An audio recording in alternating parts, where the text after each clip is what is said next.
የኃጢአት ደሞዝ ምንድነው? ሞት ነው። የሰው ልጅ ሁሉ ኃጢአተኛ ስለሆነ ሞት ይጠብቀዋል።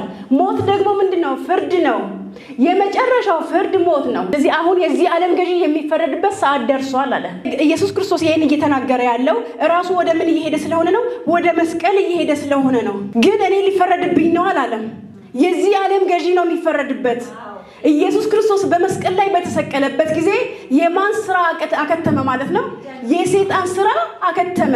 ኢየሱስ ክርስቶስ የሰው ልጅ ሁሉ ወክሎ ሞተ። በአማኝ ማንነት ላይ የሚደረግ ፍርድ የሰው ልጅ ሁሉ አይወክልም። ይሄ ክፍል በኢየሱስ ክርስቶስ በመስቀል ስራ ያመኑት አንዱ ስለ ሁሉ ሞተ።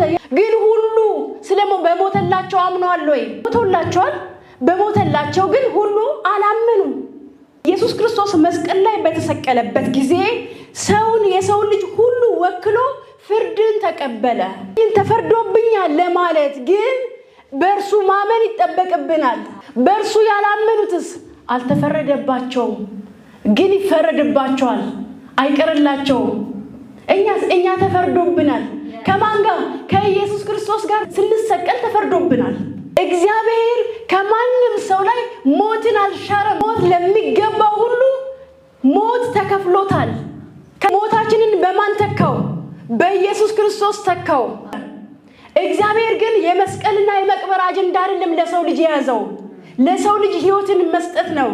ስለዚህ ንጹህ የሆነው ጻድቅ የሆነው ኢየሱስ ክርስቶስ መጣና እኛን ወክሎ በመስቀል ላይ ተሰቀለልን። ከዛኛ ምን ብለን ተቀበልነው? ያ የእርሱ ሞት የኔ ሞት ነው ብለን ተቀበለን። በእርሱ ላይ የተፈረደው ፍርድ የኔ ፍርድ ነው ብለን ተቀበለን። ስለዚህ ተፈርዶብናል።